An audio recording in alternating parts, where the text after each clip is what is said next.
देश की सबसे पुरानी पार्टी कांग्रेस इस वक्त अपने सबसे बुरे दौर से गुजर रही है। कांग्रेस अलग अलग राज्यों में अपना खोया हुआ जनाधार ढूंढ रही है।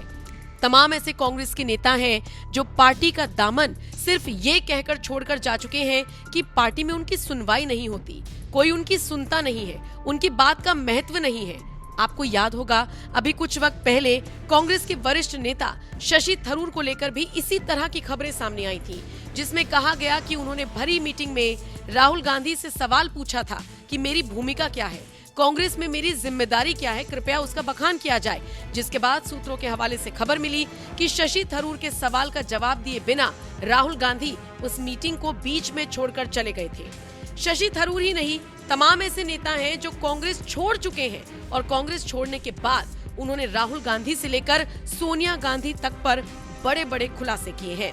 बहरहाल इन सब के बीच अगर ओवरसीज कांग्रेस के अध्यक्ष सैम पित्रोदा भी ये बात कह दें कि एग्जीक्यूशन कांग्रेस पार्टी में नहीं होता है, तो फिर सवाल तो खड़े होंगे ही कांग्रेस आलाकमान पर भी और कांग्रेस के उन नेताओं पर भी जो बाकी दलों के नेताओं पर सवाल खड़े करते हैं। दरअसल कांग्रेस का 84वां अधिवेशन 8 और 9 अप्रैल को अहमदाबाद में हो रहा है। ऐसे में जस्ट एक दिन पहले ओवरसीज कांग्रेस के अध्यक्ष सैम पित्रोदा ने जो कहा वो इस वक्त सोशल मीडिया पर सबसे ज्यादा चर्चा का विषय बना हुआ है। उन्होंने सीधे सीधे तौर पर कह दिया, बातें होती हैं सिर्फ, लागू कुछ नहीं होता। आपको बताते चले, सैम पित्रोदा के इस बयान के बाद से ही कांग्रेस सवालों के घेरे में है। दूसरे दलों के नेता घेर रहे हैं कांग्रेस को, सवाल पूछ रहे हैं कि अब तो सैम पित्रोदा ने भी इस बात को मान लिया कि होता कुछ नहीं है, सिर्फ बातें होती हैं। अब इस पर आलाकमान क्या कहेगा। आपको बताते चले, सैम पित्रोदा ने कहा, मुझे गर्व है कि पार्टी गुजरात में अधिवेशन कर रही है। मेरा मानना है कि कांग्रेस के अधिवेशन में आइडियोलॉजी पर अच्छी चर्चा होती है, लेकिन एग्जीक्यूशन नहीं हो पाता। कांग्रेस नेता अपने अंदर गांधी जी के विचार ला पाए तो ये बड़ी उपलब्धि होगी। इससे पहले रायपुर और जयपुर में सम्मेलन आयोजित किए गए थे। पार्टी को जिम्मेदारों से पूछना चाहिए कि उस समय जो सुझाव आए उनका कितना एग्जीक्यूशन हो पाया। इस बार मैं कांग्रेस नेताओं से हाथ मिलाकर कहूंगा कि आप जो भी निर्णय लें उसके साथ एक क्रियान्वयन समिति भी बनाएं। उन्हें एक कार्यक्रम दीजिए, संसाधन उपलब्ध कराइए, समय तय कीजिए। आपको बताते चले, सैम पित्रोदा, जिनका पूरा नाम सत्यनारायण गंगाराम पित्रोदा है, 82 साल के हैं, ओवरसीज कांग्रेस के अध्यक्ष हैं। उनका पूरा परिवार और वो खुद भी अमेरिका में रहते हैं और वहीं से कई बार उनके ऐसे बयान सामने आते हैं जिससे भारत में खलबली मच जाती है। लेकिन इन सब के बीच सैम पित्रोदा ने जिस तरीके से कहा कि कांग्रेस में बातें तो होती हैं लेकिन उसका एग्जीक्यूशन नहीं होता, अब यही सवाल कांग्रेस के वो बागी नेता उठा रहे हैं जो बार बार ये आरोप लगा रहे थे कि हम भी तो यही बात कहते हैं कि सुनी नहीं जाती, अमल नहीं किया जाता। बहरहाल गुजरात में हो रहे कांग्रेस के अधिवेशन को लेकर सैम पित्रोदा क्या कुछ कहना चाहेंगे, ये सवाल उनसे एक इंटरव्यू में हो गया, जिसके जवाब में उन्होंने कहा कि कांग्रेस पार्टी को जो विचारधारा मिली देश की आजादी के दौरान, उसके लिए वो महात्मा गांधी, सरदार पटेल और जवाहरलाल नेहरू के प्रति कृतज्ञ हैं। उन्होंने कहा कि हर एक कांग्रेसी अगर महात्मा गांधी के विचारों को आत्मसात कर ले तो फिर बात बन सकती है।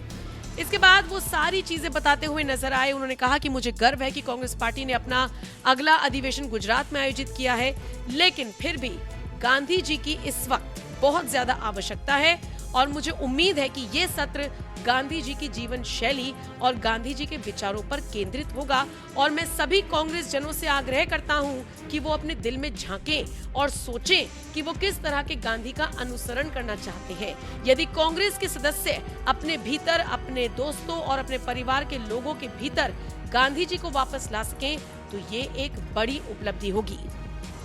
फिर उनसे पूछा गया कि पिछले अधिवेशन के मुकाबले कांग्रेस में क्या बदलाव आया है। इसके जवाब में उन्होंने कहा कि सत्र में अच्छी चर्चा चल रही है, विचारधारा पर काम किया जा रहा है, लेकिन एग्जीक्यूशन यानी कि क्रियान्वयन नहीं हो पाता। देश में हर जगह एग्जीक्यूशन की समस्या है। लोगों को सलाह देना ठीक है, लेकिन सुधार करने की जिम्मेदारी किसी की नहीं। जब तक इन विचारों को एग्जीक्यूट नहीं किया जाएगा तब तक कुछ भी नहीं होगा। इसके बाद उनसे ईवीएम को लेकर, मतदान को लेकर और तमाम तरह की बातों को लेकर सवाल पूछे गए। उनसे पूछा कि कांग्रेस के कार्यकर्ता लिमिटेड ही क्यों हैं या सेवा दल 500 कार्यकर्ताओं तक ही सीमित क्यों है, इस पर वो बात करते हुए नजर आए। एक लंबा चौड़ा उनका इंटरव्यू हुआ जिसमें उनका प्रमुख तौर पर फोकस गांधी जी पर ही रहा।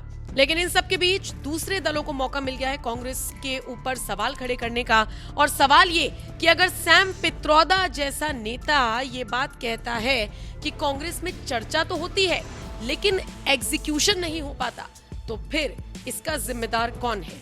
क्या राहुल गांधी इसके लिए जिम्मेदार है, मल्लिकार्जुन खड़गे जिम्मेदार है, या फिर वो सोनिया गांधी जिनको लेकर कहा जाता है कि सरकार किसी की भी हो वो पैरेलली अपनी कांग्रेस को और अपनी अलग ही विचारधारा को आगे बढ़ाती हैं? तो सोनिया गांधी, मल्लिकार्जुन खड़गे, राहुल गांधी या कांग्रेस के कौन से ऐसे वरिष्ठ नेता हैं जो इस एग्जीक्यूशन ना होने के लिए जिम्मेदार हैं? ये बड़ा सवाल है और लगातार इसी को लेकर अब बातें उठ रही हैं। बहरहाल आपको ऐसे ही एक नेता के बयान के साथ छोड़े जा रहे हैं जो अक्सर कांग्रेस के ऊपर इसी तरीके से सवाल खड़े करते हुए नजर आते हैं। फिलहाल आप इस खबर को लेकर क्या राय रखते हैं, कमेंट करके अपनी राय हमें जरूर दें। देखिए, कांग्रेस को खत्म करने में राहुल गांधी जी को 15 साल लगे। विपक्ष को निपटाने में कितना वक्त लगेगा ये तो वक्त बताएगा, लेकिन महात्मा गांधी जी की जिस इच्छा को नेहरू जी पूरा नहीं कर पाए, इंदिरा जी पूरा नहीं कर पाई, कांग्रेस को बर्बाद करने के लिए राहुल गांधी जी ने सिर्फ 15 साल का वक्त लिया। विपक्ष को मुबारक हो ऐसा नेता, कि भारत की संसद कोई कबड्डी का मैदान नहीं है। भारत की संसद विचार विमर्श का एक केंद्र है जहां भारत के भविष्य की चिंता और चिंतन किया जाता है। इसीलिए लोकतंत्र का मंदिर कहा गया है। जिस इंसान को भारत की संस्कृति, सभ्यता, मर्यादा, सनातन का ज्ञान ना हो, अब वो विपक्ष ने अपना नेता चुना है।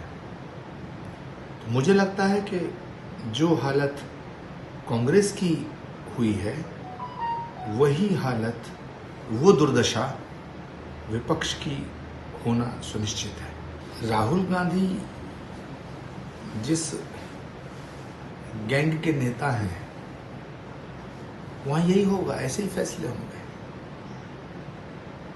मैंने कहा ना, कांग्रेस को बर्बाद करने में राहुल गांधी जी को 15 साल लगे हैं, विपक्ष को निपटाने में कितना वक्त लगेगा देखते जाओ, अभी और बहुत कुछ होगा। ओम बिरला के पास पूरा समर्थन था, सब कुछ था, मोदी जी थे, सब कुछ था। विपक्ष को अपना आदमी खड़ा करने की क्या जरूरत है, ऐसी महसूस हो रही है। विनाशकाले विपरीत बुद्धि। देश की जनता को ये कैसे बताते कि हम जोकर हैं? बता दिया, परिणाम आ गया। अरे, संसद की एक मर्यादा होती है, एक गरिमा होती है, उसका पालन करना चाहिए था। ओम बिरला जी बहुत ही शानदार लोकसभा अध्यक्ष रहे हैं, उन्हें खुले दिल से समर्थन देना चाहिए था। सरकार के ऊपर एक एहसान करना चाहिए था कि ठीक है, हम उम्मीदवार खड़ा कर सकते हैं लेकिन नहीं करेंगे। ये होता है लोकतंत्र, ये होती है लोकतंत्र की मर्यादा, ये होती है लोकतंत्र की सुंदरता, ये लोकतंत्र का सौंदर्य है। विपक्ष मजबूत होना चाहिए, लेकिन जिस विपक्ष के नेता राहुल जी बने हैं उस विपक्ष का क्या होगा? बर्बाद गुलिस्तां करने को एक ही उल्लू काफी था, हर शाख पे उल्लू बैठा है, अंजामी गुलिस्तां क्या होगा?